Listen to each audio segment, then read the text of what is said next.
রহমানির রাহিম। আলহামদুলিল্লাহ রাব্বিল আলামিন ওয়াসসালাতু ওয়াসসালামু আলা সাইয়্যিদিল মুরসালিন, আম্মা বাদ।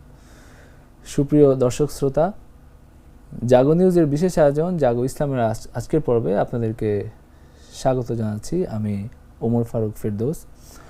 আজকে আমাদের আলোচনার বিষয় হলো ইসলামে মাতৃভাষার গুরুত্ব। এই বিষয়ে গুরুত্বপূর্ণ আলোচনা পেশ করার জন্য আমাদের মাঝে উপস্থিত রয়েছেন রাজশাহী বিশ্ববিদ্যালয়ের শিক্ষক ডক্টর মোহাম্মদ ওবায়দুল্লাহ স্যার। আপনাকে স্বাগত জানাচ্ছি আমাদের অনুষ্ঠানে। আসসালামু আলাইকুম ওয়া রাহমাতুল্লাহ। আজকে আমাদের আলোচনার বিষয় হলো ইসলামে মাতৃভাষার গুরুত্ব। আমরা তো জানি যে ভাষার বৈচিত্র্যতা আল্লাহর দান। আল্লাহ আমাদেরকে মাতৃভাষা একটা দিয়েছেন, আবার পৃথিবীতে বিভিন্ন ভাষা দিয়েছেন।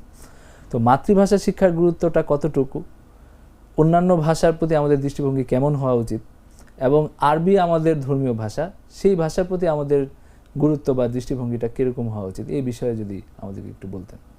জি, ধন্যবাদ আপনাকে চমৎকার একটি বিষয় সিলেক্ট করার জন্য। আলহামদুলিল্লাহ রাব্বিল আলামিন ওয়াসসালাতু ওয়াসসালামু আলা সাইয়্যিদিল মুরসালিন ওয়া আলা আলিহি ওয়া সাহবিহি আজমাইন। আমরা যখন ইসলামের পার্সপেক্টিভ থেকে কোনো কিছু আলোচনা করতে যখন চাই আমরা, তখন আমরা দেখি যে এই বিষয় আসলে কোরআন এবং সুন্নাতে কীভাবে আসছে এবং রাসূল সাল্লাল্লাহু আলাইহি ওয়াসাল্লাম বিশেষ করে প্র্যাকটিক্যালি কীভাবে এটা দেখেছেন।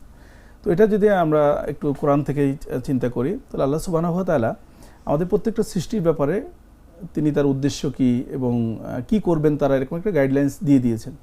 তো আমাদের এই মানব জাতির জন্য আদম আলাইহিস সালাম থেকে শুরু করে যত নবী রাসূলরা এসেছেন, তারাও কিন্তু মানুষের জন্য এই গাইডলাইন্স নিয়ে আসছেন এবং সাথে করে আল্লাহর যে বাণী নির্দেশনা এটা নিয়ে আসছেন।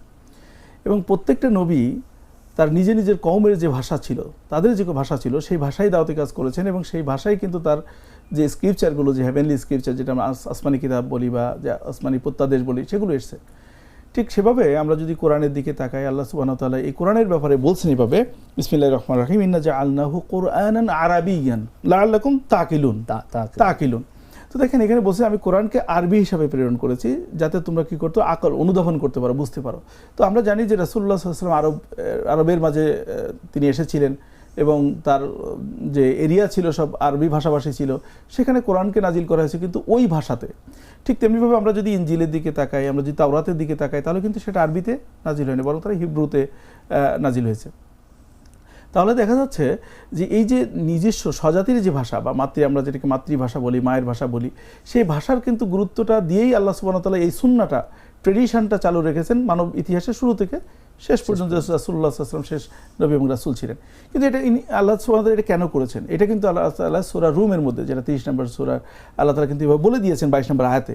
আল্লাহ বলছেন এভাবে, বিসমিল্লাহির রহমানির রহিম, ওয়া ফি খালকিস সামাওয়াতি ওয়াল আরদ ওয়া ইখতিলাফু আলসিনাতিকুম ওয়া আলওয়ানিকুম ওয়া ফি যালিকা লাআয়াতুল লিল আলামিন। তিনটা বিষয় এখানে বলছেন যে এই যে বৈচিত্র্যতা আসমান এবং জমিনের মধ্যে, এই যে রং, এই যে ভাষা, এই যে ভিন্নতা, এই ভিন্নতার মধ্যে কি আছে যে বিশ্ববাসীর জন্য, মানে আয়াতুল লিল আলামিন, বিশ্ববাসীর জন্য এর মধ্যে নিদর্শন আছে। তাহলে নিশ্চয়ই এই যে আমাদের ভাষার ভিন্নতা, এই যে আমাদের রঙের ভিন্নতা, এগুলোর বৈচিত্র্যতার মধ্যে এমন কিছু শিক্ষা আছে যে শিক্ষাগুলো আমাদেরকে সত্য সঠিক পথে পরিচালিত হতে সহযোগিতা করবে। ঠিক তেমনিভাবে আমরা যদি চিন্তা করি যে আমরা আরবি ভাষাভাষী না, তাহলে আমাদের ভাষা বাংলা ভাষা, এটা গুরুত্ব কতটুকু? ঠিক ততটুকুই যতটুকু মাতৃভাষা হিসাবে ইসলাম সকল ভাষাকে স্বীকৃতি দিয়েছেন। অন্যান্য নবীদের নবীরা যেসব ভাষায় আসছেন তাদের সেই ভাষায় দাওয়াতি কার্যক্রম করার অনুমতি দেওয়া এবং সেভাবে তাদেরকে স্ক্রিপ্টগুলো দেওয়া ঠিক যেমন মর্যাদা, আমাদের জন্য আমাদের ভাষায় ঠিক ততটাই মর্যাদাবান। এখানে আরেকটা প্রশ্ন আপনি করেছেন যে তাহলে আরবি ভাষাটাকে আমরা কীভাবে দেখব। দেখেন যে আল্লাহ রাসূল সাল্লাল্লাহু আলাইহি ওয়াসাল্লাম বলেছেন যে তুহিব্বুল লুগা আল আরাবিয়া, তোমরা আরবি ভাষাকে ভালোবাসো। কারণ হলো যে এই ভাষাটা কিন্তু কোরআনের ভাষা, এই ভাষাটা আমার ভাষা, আর জান্নাতীদের ভাষা হবে কিন্তু আরবি ভাষা।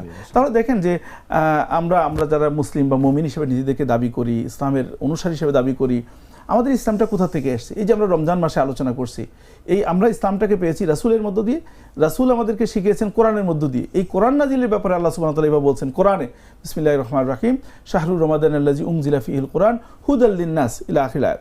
এখানে এই যে মানুষের হিদায়াতের কথা বলছেন, তো এই যে মানুষের হিদায়াতটা কিসের মাধ্যমে হবে? কোরআনের মাধ্যমে হবে। এখন কোরআন যদি আপনি না বুঝেন, তাহলে কি আপনি এই হিদায়াত পাবেন?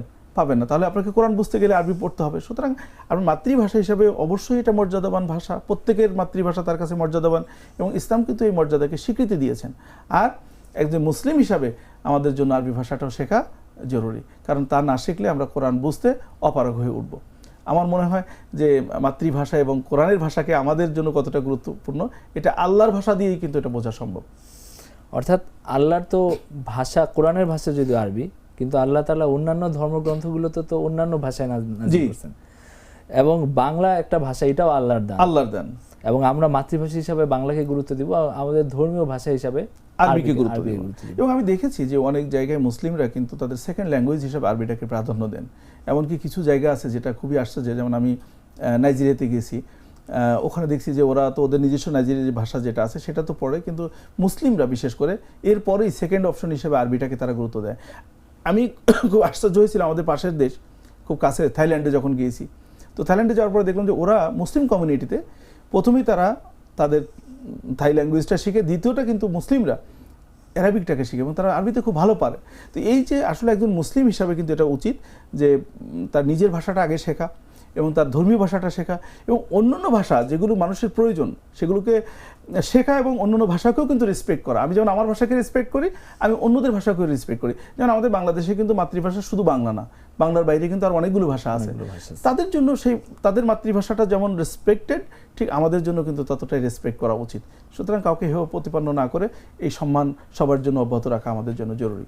আর অন্যান্য ভাষা যেমন ইংরেজি ভাষা আছে, আমাদের ব্যবহারিক কাজে দরকার বা সারা দুনিয়ার সাথে যোগাযোগের জন্য দরকার। হ্যাঁ, এখানে একটা চমৎকার কথা বলছেন যে ইংরেজি ভাষার ব্যাপারে আমরা অনেক সময় বলি যে ভিন দেশীদের ভাষা বা পশ্চিমাদের ভাষা আমরা শিখবো কিনা।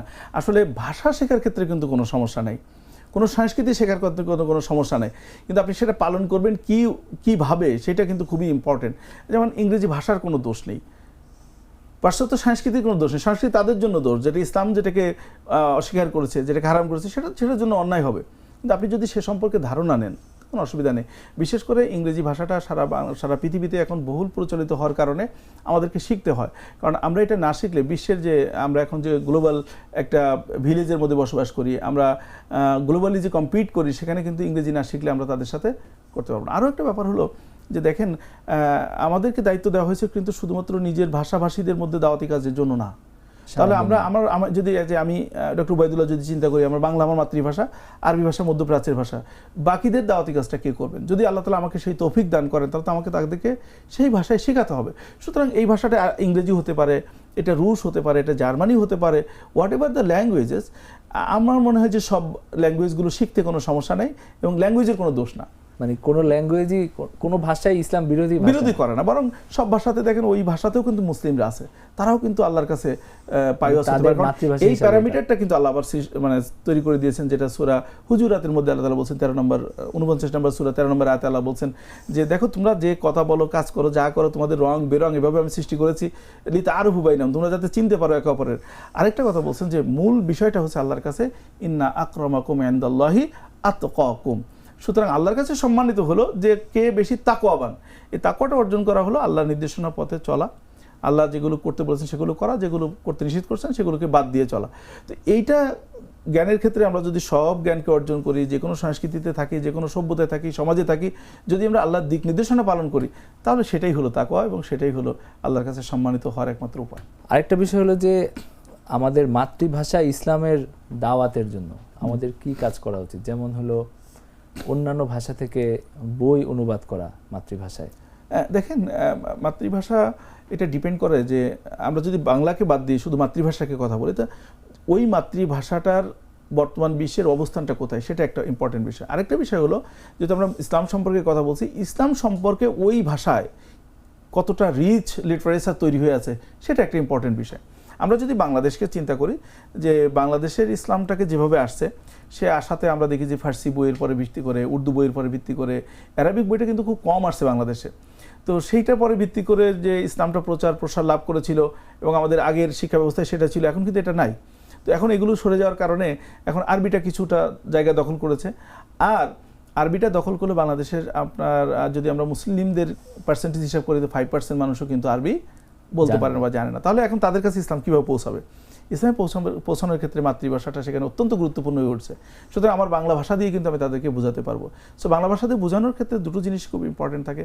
একটা হলো যে লিটারেচারগুলো তৈরি হয়েছে সেগুলো দিয়েই মানুষকে বোঝানো যায়।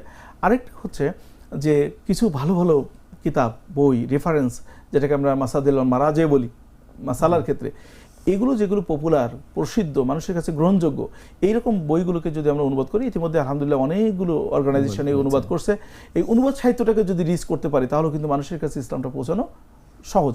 তবে এখানে একটা জিনিস, যেহেতু আমি অনুবাদের সাথে সম্পৃক্ত, সেটা হলো অনুবাদের ক্ষেত্রে অনেক সময় লেখক যে চিন্তা করে লেখেন সেইটা বোঝার মতো ক্ষমতা যদি না থাকে, তাহলে অনুবাদকারীরা অনেক সময় হয়তো তাদের উদ্দেশ্য ঠিক থাকে, কিন্তু ল্যাক অফ আন্ডারস্ট্যান্ডিংয়ের কারণে হয়তো ভিন্নভাবে ইসলাম উপস্থাপিত হতে পারে।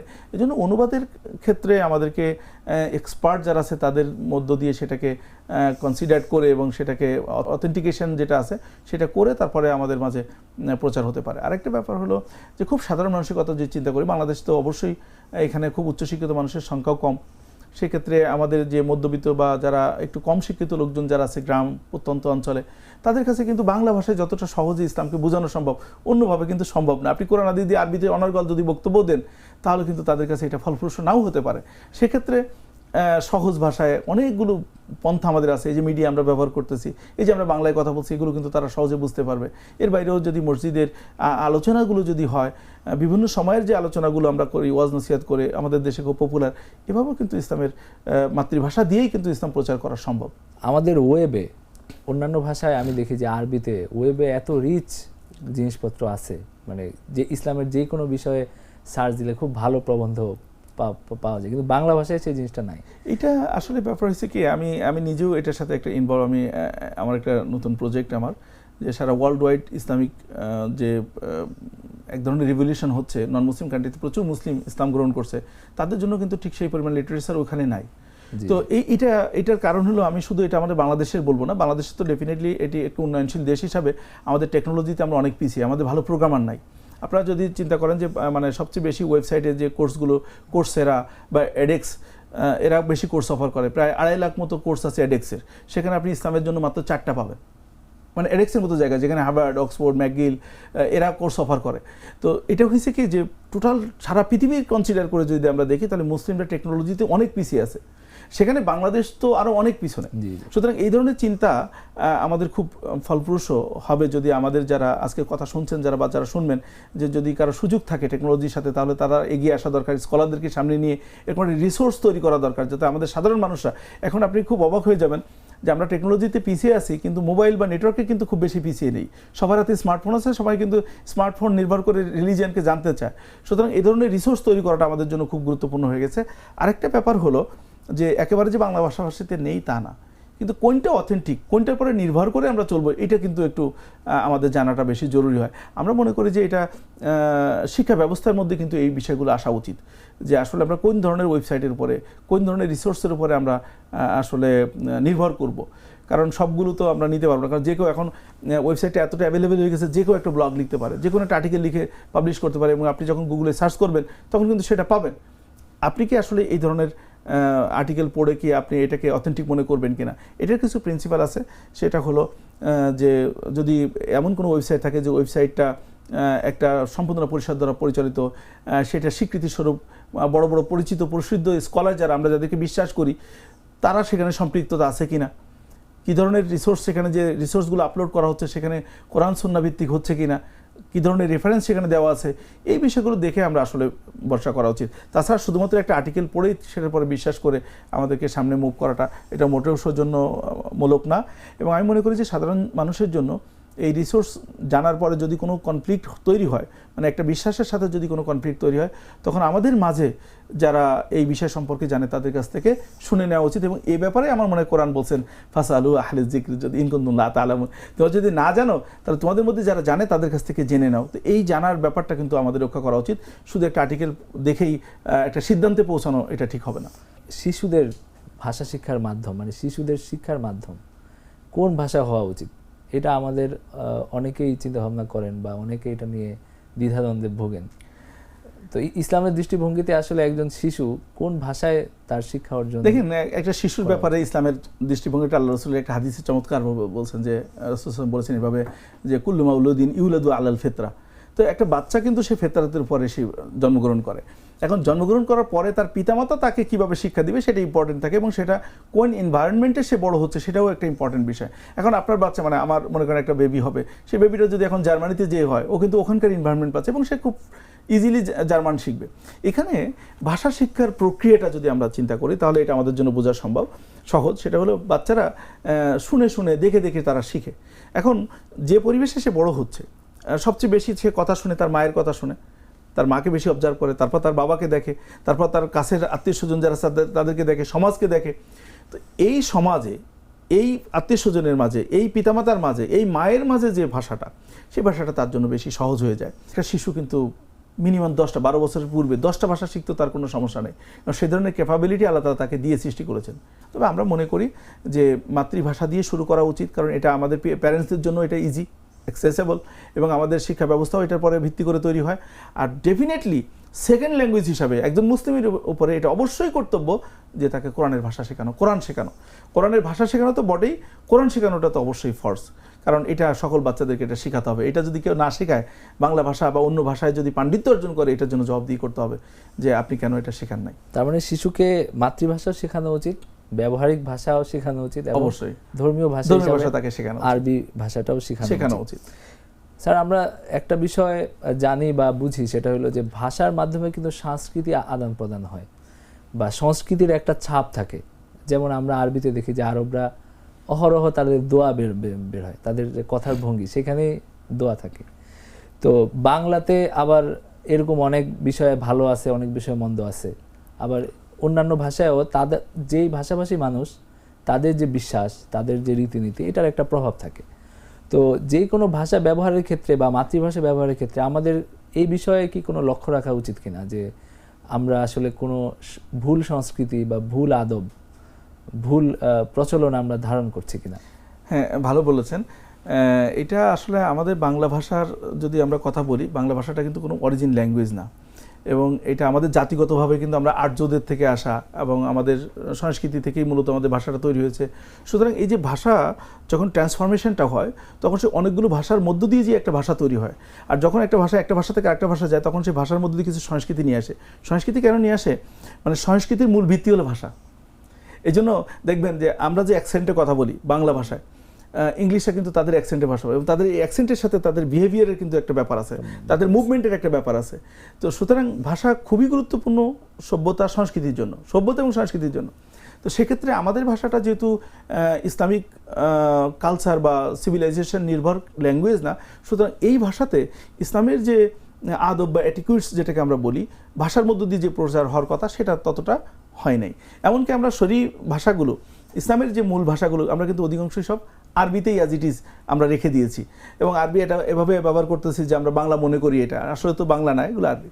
তো সেক্ষেত্রে আমরা আরবদের কথা যদি চিন্তা করি, যেহেতু তাদের ধর্মটা আরবির ধর্ম, ভাষাটা আরবির ধর্ম, সংস্কৃতিটা আরবির ধর্ম, সভ্যতাও আরবির, রাসূল এসেছেন আরবি নিয়ে, কোরআন হলো আরবির। সুতরাং তাদের জন্য ভাষার মধ্য দিয়ে এই ধর্মীয় সংস্কৃতিটা প্র্যাকটিস করা তাদের জন্য খুবই সহজ। এজন্য তারা যখন কারোর সাথে কথা বলে, তখন হাদিসের পরিভাষা দিয়েই তারা তখন দোয়া করে, কোরআনের পরিভাষা দিয়ে তখন দোয়া করে। কিন্তু আমরা যখন করব, তখন বাংলা ভাষায় যখন হবে, তখন এটা অনুবাদ করার দরকার। হ্যাঁ, যদি অনুবাদটা যদি আমরা ওইরকম শৈল্পিকভাবে করতে পারতাম, তাহলে কিন্তু এটাও একটা কালচারাল মুভমেন্টে নিয়ে আসতে পারতাম। সেটি যেহেতু আমাদের মধ্যে হয় নাই, ফলে আমরা ঠিক ওভাবেই কিন্তু করতে পারি না। তবে আমরা যেটা করতে পারি বা যে চিন্তাটা করি, যে আমরা যে মুসলিম সভ্যতা সংস্কৃতিকে ধারণ করি, আমরা ওই সম্ভাষণের ক্ষেত্রে কিন্তু আমরা আরবিটাকেও আমরা প্রচলন করতে পারি। যে আমরা হয়তো সি ইউ এগেইন না বলে মা সালামা বলতে পারি, আমরা শুভ সন্ধ্যা, শুভ সকাল না বলে আমরা সালাম দিতে পারি, আসসালামু আলাইকুম রহমতুল্লাহ বলতে পারি। আমরা ঈদের ব্যাপারটা, ঈদ মুবারক, ঈদ সাইদ যেটা আমরা এখন প্রচলিত হচ্ছে, এটা আমরা বলতে পারি। অথবা আরবরা সাধারণত কুল্লু আমিন ওয়া আনতুম বিখাইর বলেন, এটাও কিন্তু আমাদের মাঝে এখন প্রচলন হচ্ছে। তো এটা একটা সংস্কৃতির একটা পরিবর্তন সবসময় অব্যাহত থাকে। যদি আমরাও এটা করতে পারি, সো এটাও ভালো। তবে এটা না করলেই যে এটা খারাপ হয়ে যাবে, ব্যাপারটা এরকম না। আপনার ইসলামী সভ্যতা সংস্কৃতি পালন করাটা আপনার জন্য জরুরি। এই সম্পর্কিত আরেকটা বিষয়, সেটা হলো যেটা নিয়ে এখন খুব আলোচনা হয়, যে প্রতিবর্ণায়নের ক্ষেত্রে আমাদের আসলে কিভাবে করা উচিত। যেমন রমজান এখন এসেছে, আমরা রমজান বলি, অনেকে রামাজান বলেন, অনেকে আবার রামাদান বলেন। তো এইসব ক্ষেত্রে আসলে আমাদের মাতৃভাষার উচ্চারণটা আমরা কোনটা আমাদের গ্রহণ করা উচিত? এটা আসলে এটা হলো একটা রিসার্চ মেথোডলজির একটা পার্ট। যেমন আমরা সাধারণত রিসার্চ মেথোডলজিতে দুটো খুব প্রসিদ্ধ সারা ওয়ার্ল্ড ওয়াইড, একটা এপিআই, একটা শিকাগো স্টাইলের। তো এখানে প্রতি বর্ণায়নের কিন্তু একটা মানে নিয়ম আছে। এবং আপনারা দেখবেন যে বড় বড় ডিকশনারি আমরা যেটা দেখছিলাম, আশুতোষ দেবের ডিকশনারি বা বাংলা অভিধানের ডিকশনারি, দেখবেন শেষের দিকে প্রতি বর্ণায়ন এর একটা রুলস দেওয়া আছে। এখন আমরা যদি প্রতি বর্ণায়নটাকে ফলো করতে পারতাম তাহলে সবচেয়ে ভালো হতো। এটাকে ট্রান্সলিটারেশন বলে। একটা হলো ট্রান্সলেশন, অনুবাদ, একটা হলো ট্রান্সলিটারেশন, অ্যাজ ইট ইজ এটাকে লেখা আপনার অন্য ভাষায়। তো এটা কিন্তু চমৎকার কিছু নিয়ম কানুন দেওয়া আছে। ওখানে যে ফোঁটা দেওয়া আছে, কোনোটা টান দেওয়া আছে, ওটা দিয়ে বোঝা যায় যে এখানে একটু টান হবে, এটা কপ না হয়ে এটা কাপ না হয়ে কফ হবে, এগুলো কিন্তু ওটা বোঝা যায়। তো এইটার নিয়মটা হয়েছে কি, এটা যদি খুব বেশি প্রচলিত থাকতো আমাদের সাহিত্যে তাহলে এটা বুঝতে সুবিধা হতো। যেন আমরা বাংলাদেশে পড়াশোনা করছি কিন্তু আমি এটা জানতাম না। পরে আমি যখন বিদেশে পিএইচডি করতে গেলাম তখনই দেখলাম যে চমৎকার ইভেন বাংলা ভাষায়ও কিন্তু আপনার সব শব্দগুলো লেখার ব্যবস্থা আছে। যেমন আপনি যদি ইসলামিক ফাউন্ডেশনের একটা বাংলা ভাষা তাদের বিধান আছে, ইভেন বিআইআইটির একটা বাংলা ভাষা আছে যেটা আমার করার সুযোগ হয়েছিল, ওখানে কিন্তু আমরা চমৎকারভাবে বলেছি যে দেখেন এই রমজান শব্দটাকে যদি আমরা রমাদান হিসাবে রাখি তাহলে এইভাবে লিখতে হবে। আবার যদি রমজানকে যদি আমরা রমজানও বলি, এটা ভুল না। ভুল না কেন? ভাষার একটা সৌন্দর্য হইল ভাষা মানুষের মাঝে মানে মানুষের যে মনের ভাব, এই ভাবটা প্রকাশ করতে শেখায়। এখন আপনি যদি প্রকাশ করে মানুষকে বুঝাইতে পারেন যে এটা মানেই ওইটা, তাহলে কিন্তু এটা সঠিক। আরেকটা মেথোডোলজিতে আরেকটা বিষয় আছে, কোনো জিনিস যদি ভুল হয় এবং সেটা যদি প্রচলিত হয়ে যায়, সবাই যদি বুঝে এটা দ্বারা এটা বোঝানো হয়, তাহলে সেটা সঠিক। সুতরাং যদি প্রতিবর্ণয়ন করা যায় তাহলে খুবই ভালো, আর প্রতিবর্ণয়ন না করা গেলেও এটাকে রোজা বললেও রমজান বললেও খুব সমস্যা হবে না বানানের ক্ষেত্রে। তবে আমাদের দেশে একটা প্রবলেম হলো যে রাষ্ট্র এই জায়গাটা কন্ট্রোল নিতে ব্যর্থ হয়েছে। আপনি দেখবেন যে প্রথম আলোর নিজস্ব একটা বানান রীতি আছে, নয়া দিগন্তের একটা বানান রীতি আছে, আবার আপনার বাংলা একাডেমির একটা বানান রীতি আছে, ইসলামিক ফাউন্ডেশনের একটা আছে। সো গভর্নমেন্ট চাইলে তো এটা একরকমই করতে পারতো, তো যেহেতু এটা করে নাই, একটা করতে পারলে ভালো। এবং আজকে আলোচনার মধ্য দিয়ে আমরা গভর্নমেন্টকে, নতুন গভর্নমেন্টকে আমরা বলতে পারি যে আপনারা এখানেও একটা উদ্যোগ নিতে পারেন, কারণ এই উদ্যোগটা তো কল্যাণের জন্য। মানুষের মধ্যে যে বৈপরীত্যতা, একটা জিনিস আমি এখানে না বলে পারছি না, সেটা দেখেন আমরা ছোট ছোট বিষয়ে যখন ইখতিলাফ করি, বানানের ক্ষেত্রে যদি আমরা ভিন্ন ভিন্ন পত্রিকায় বিভিন্ন ভিন্ন রকম দেখি এবং আমাদেরকে লিখতে হয় ওভাবে, হয় কি যে আমরা মানসিকভাবে কিন্তু ভিন্ন ভিন্নভাবে গড়ে উঠি। যদি বিষয়টা ছোট, কিন্তু ছোট ছোট বিষয় একসাথে হলেই না বড় কিছু হয়ে যায়। আমরা মনে করি যে যখন আমরা ইউনাইটেড একটা নেশন গঠন করতে চাইবো, ভাষার ক্ষেত্রেও কিন্তু আমাদের ইউনাইটেড হইলে সেটা সবচেয়ে বেশি কল্যাণকর। এই পর্যায়ে আমাদের কিছু প্রশ্ন ছিল যেগুলো দর্শকদের প্রশ্ন। একটা প্রশ্ন এরকম ছিল যে নামাজে মাতৃভাষায় দোয়া পড়া জায়েজ কিনা? এখানে একটু যদি আলোচনার জন্য বলি যে আমরা নামাজ আসলে কিভাবে পড়বো। আল্লাহ রাসূল সাল্লাল্লাহু আলাইহি ওয়াসাল্লামের খুব প্রচলিত প্রসিদ্ধ একটা হাদিস যে সল্লু কামা রাআইতুমুনি উসাল্লি, তোমরা নামাজ পড়ো যেভাবে আমি পড়েছি। এবং রাসূল কীভাবে পড়েছেন সেভাবে সাহাবীরা বর্ণনা করেছেন। এখন রাসূল তো তার মাতৃভাষায় পড়েছেন, মাতৃভাষাটা আরবি ছিল। এখানে দুটো পার্ট, একটা হলো কোরআন থেকে তেলাওয়াত করা, এটা আপনি বাংলায় করতে পারবেন না। যেমন সুবহান রাব্বিল আযীম, সুবহান রাব্বিল আলা, এগুলো কিন্তু দোয়ার অংশ, এটা না পড়লেও কিন্তু নামাজ হয়ে যায়। যদি আপনি রুকুতে ঠিকমতো যান, সিজদায় যদি যান, দোয়াটা আপনি পড়লেন।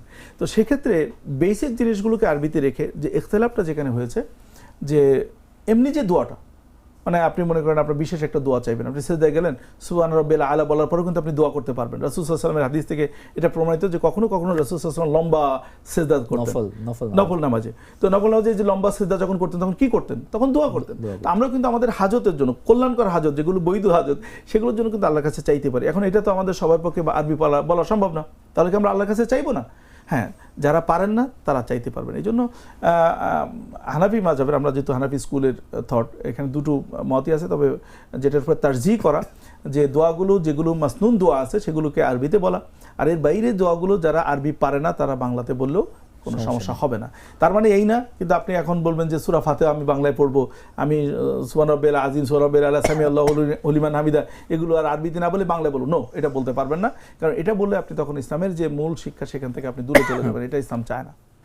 জুমার খুতবা মাতৃভাষায় দেওয়া নাকি আরবিতে দেওয়া, এটা একটা বিতর্কিত বিষয় আমি জানি, আপনার মত কি? এইটা বিতর্কিত বিষয় বলতে আসলে অনেক বিতর্কিত বিষয় এটা, এবং এটা অনেক বড় বড় স্কলাররা এটা ফেল করেছেন। আমার মনে হয় টিভির প্রোগ্রামের মধ্য দিয়ে এই প্রশ্নের জবাব দেওয়াটা কঠিন, এবং আমি আমার নিজেকে ওই স্থানে মানে মনে করি না যে আমার একটা সিদ্ধান্ত মানুষের জন্য খুবই গুরুত্বপূর্ণ হবে বা এটা মানুষ অনুসরণ করবে, আমি ওটা ওই পর্যায়ে আমি মনে করি না।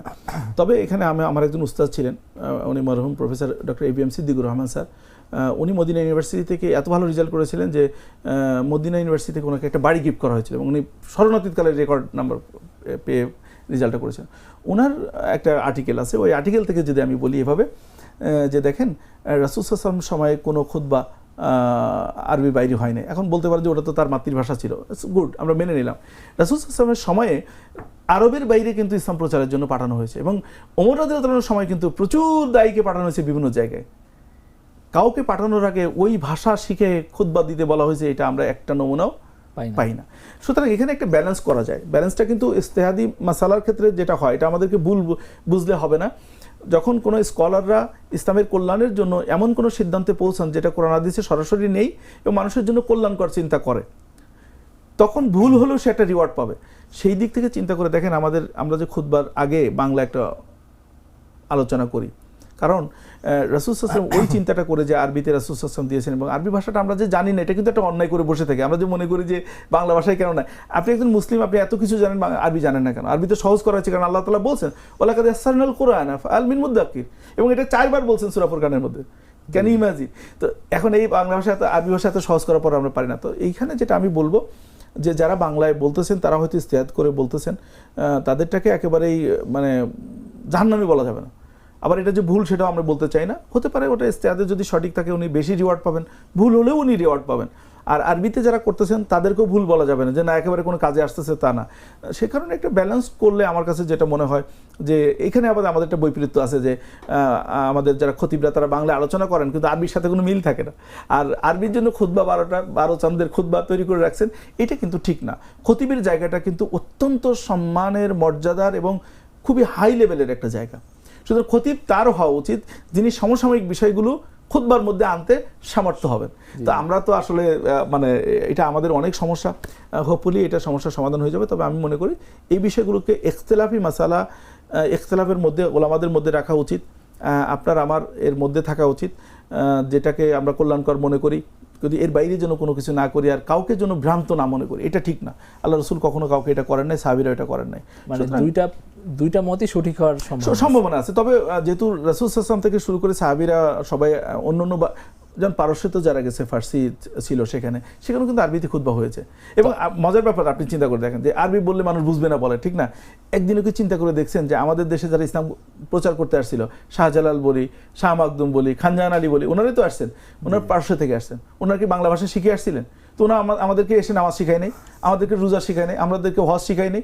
তো ভাষা তো কোনো ফ্যাক্ট না, ভাষা তো মানুষকে বোঝানোর জন্য অনেকভাবে বোঝানো যায়। তো আমরা কেন সেটাও চেষ্টা করি না? হ্যাঁ, তবে আমি আবারও বলছি যে যারা, কারণ বড় বড় স্কলাররা এটা বলছেন যে আমাদের বাংলাদেশে তারা বাংলায় খুতবা দেন, তো বাংলায় খুতবা দেন বলে তারা যে একেবারে অন্যায় করে ফেলছে বা মানে বড় ধরনের গুনাহ করতেছে, এটা কিন্তু মনে করা যাবে না। এটা ভালো করতেছে, এটা ভালো হইতে পারে, হয়তো দেখা গেল যে ওটাই বেশি ভালো। বাট তবে মাঝে মাঝে রাস্তা হলো যে বাংলায় বয়ান করে খুতবাটা আরবিতে, এটা একরকম ভালো, এটা একটা ভালো। তবে বাংলায় যেটা খুতবা হবে আরবিতে সেটা থাকতে হবে। একেবারে বাংলা বললাম একরকম, আরবি বললাম আরেক রকম, এইটা সুন্দর হবে না। আরেকটা বিষয় ছিল স্যার, যে প্রবাসীরা শিশুদের মাতৃভাষা যদি না শেখান তাহলে গুনাহ হবে কিনা? দেখেন, প্রবাসীরা মাতৃভাষা শেখাবে কিনা এইটা সরাসরি প্রশ্নের মধ্যে অনেকগুলো প্রবলেম রয়ে গেছে। একটা হলো যে হতে পারে তার ফ্যামিলি দেশে থাকে আর সে বিদেশে থাকে, সেও প্রবাসী। আরেকটা হলো যে ফ্যামিলি সহ থাকে, এটা প্রবাসী। আবার ফ্যামিলি হয়তো কিছুদিনের জন্য গেছে, সেটাও প্রবাসী। আর সারা জীবন ওখানে থাকবে, সেটাও প্রবাসী। এখন নির্ভর করলো তার স্ট্যাটাসের উপরে। এখন যদি কেউ তার ফ্যামিলি সহ কেউ শিফট করে এবং চিন্তা করে যে আমি এখানেই থাকবো, তাহলে তার উচিত ওই ভাষাটা শেখানো, কারণ তার তো বাংলাদেশের ধরনের। হ্যাঁ, তবে আমরা যদি এটাকে আসলে কিয়াসিভাবে আমাদেরকে বলতে হবে যে দেখেন, আত্মীয়তার সাথে সম্পর্ক রাখাটা আমাদের কিন্তু ফরজ। এবং জাবের রাদিয়াল্লাহু আনহু বর্ণিত একটা হাদিস আছে, মান কাতা লা ইয়াদখুলুল জান্নাতুল কাতি, মানে আত্মীয়তা ছিন্নকারী, আত্মীয়তা বন্ধন ছিন্নকারী জান্নাতে যাবে না। এখন দেখেন, আপনি আপনার বাচ্চা কাচ্চা সব নিয়ে আপনি চলে গেলেন জার্মানে, আপনার আত্মীয় স্বজন কিন্তু এখানে আছে, শুধু এদের সাথে সম্পর্ক ছিন্ন করার অধিকার কিন্তু আপনার নাই। আপনার আত্মীয় কিন্তু তারা না, এরা। সো এদের সাথে সম্পর্ক রাখতে গেলে তো আপনি বাংলা ছাড়া কীভাবে সম্ভব? এখন আপনার দাদির সাথে যেমন বেশি প্রবলেম হচ্ছে এখন ইংলিশ মিডিয়াম স্কুল, যেহেতু আমি একটা ইংলিশ পরিচালনা করি, আমরা বলছি যে না, বাংলা ভাষা অবশ্যই শিখতে হবে। কেন? বাংলা ভাষা না শিখলে হবে কি, দাদা দাদির সাথে কথা বলতে পারবেন, কারণ বাবা মা শিক্ষিত, হয়তো কথা বলতে পারে, তাও পারে না। আমি দেখছি যে 60-70% বাচ্চা কাছে ইংলিশ মিডিয়ামে পড়ে, বাবা মা হয়তো দুজন অথবা একজন কথা বলতে পারে না। তো এই যে দূরত্ব তৈরি হয়ে যাচ্ছে মাতৃভাষা না শেখার কারণে, তো আপনি যখন বিদেশে থাকবেন তখন যদি আপনি বাংলা ভাষা না শেখান, এই আত্মীয় স্বজনের কারোর সাথে সম্পর্ক রাখবে না। তাহলে দেখা যাচ্ছে যে ওই চিন্তা করে কিন্তু এটা আপনার জন্য ক্ষতির কারণ হবে, এবং এটা হয়তো এই কারণেও আপনার আল্লাহ তাআলা জিজ্ঞাসা করবে যে তুমি কেন এটা করলে। আরেকটা জিনিস আমাদেরকে মাথায় রাখা উচিত, এটা কিন্তু অনেক বড় মাসালা, যে আপনি প্রবাসী হয়ে থাকতে পারবেন কিনা। কারণ আল্লাহ তাআলা তো প্ল্যান ছিল যে আপনাকে বাংলাদেশে দিবে, তা আপনি কেন এটা সব গোটাই নিয়ে যে জার্মানি থাকতেছেন? এটা নিয়ে কিন্তু অনেকে স্কলাররা বলছেন যদি শুধুমাত্র রিজিকের কারণে হয় যাইতে পারবেন না, আপনি জায়েজ নাই। কিন্তু আপনি যদি দিনে দাওয়াতের জন্য যান, এলেম শিক্ষা করার জন্য যান, আপনি যেতে পারবেন। তো এইভাবে যদি চিন্তা করি আমরা, তাহলে আমরা মনে করি যে আসলে নিজের কালচার এটাকে ভুলে যাওয়া উচিত না। এবং এর কিছু প্র্যাকটিক্যাল প্রবলেম আছে। কারণ আমি আমার প্রফেসরকে দেখেছি যে উনি লিটারালি কান্নাকাটি করছে। কেন? কারণ ওরা যখন মেয়ে বিয়ে দিবে তখন আর মেয়ে বিয়ে দেওয়ার জন্য ছেলে খুঁজে পায় না, কারণ তার যে কমিউনিটির সাথে সম্পর্ক না থাকার কারণে সে আর কিন্তু ওই কমিউনিটিতে ব্যাকও করতে পারছে না, ছেলে মেয়েদেরকে বিয়ে করতে পারছে। আমাকে বলছে লিটারালি যদি ওবায়দুল্লাহ সম্ভব হতো জামাই কিনতাম। কেন? কারণ ওই যে তার কমিউনিটির সাথে সম্পর্ক নেই এবং বাচ্চারা কেউ আর ওই ভাষায় কথা বলতে পারে না। তাহলে দেখেন এখানে মাতৃভাষার গুরুত্ব কতটুকু, প্র্যাকটিক্যাল দিক থেকেও চিন্তা করেন, সেসব দিক চিন্তা করলে মাতৃভাষাটা শিক্ষা দিতে হবে, এই রুটকে ভুলে যাওয়া যাবে না। আর যদি কেউ দায়ী হিসাবে ওখানে থাকেন তাহলে ও ভাষাও শিখাই দিয়ে, মানে শিক্ষা দিয়ে ওখানেও আপনি দিনের দাওয়াত করতে পারেন, দাওয়াতি কাজ করতে পারেন। স্যার আপনাকে জাগো নিউজের পক্ষ থেকে ধন্যবাদ জানাচ্ছি অত্যন্ত গুরুত্বপূর্ণ প্রশ্ন উত্তর এবং আলোচনার জন্য। আপনাকে ধন্যবাদ, জাগো নিউজকে ধন্যবাদ, সকল দর্শক শ্রোতাকেও ধন্যবাদ শোনার জন্য। জাগো নিউজের বিশেষ আয়োজন জাগো ইসলামের আজকের পর্ব এখানেই শেষ করছি। ওয়া আখিরু দাওয়ানা আনিল হামদুলিল্লাহি রাব্বিল আলামিন।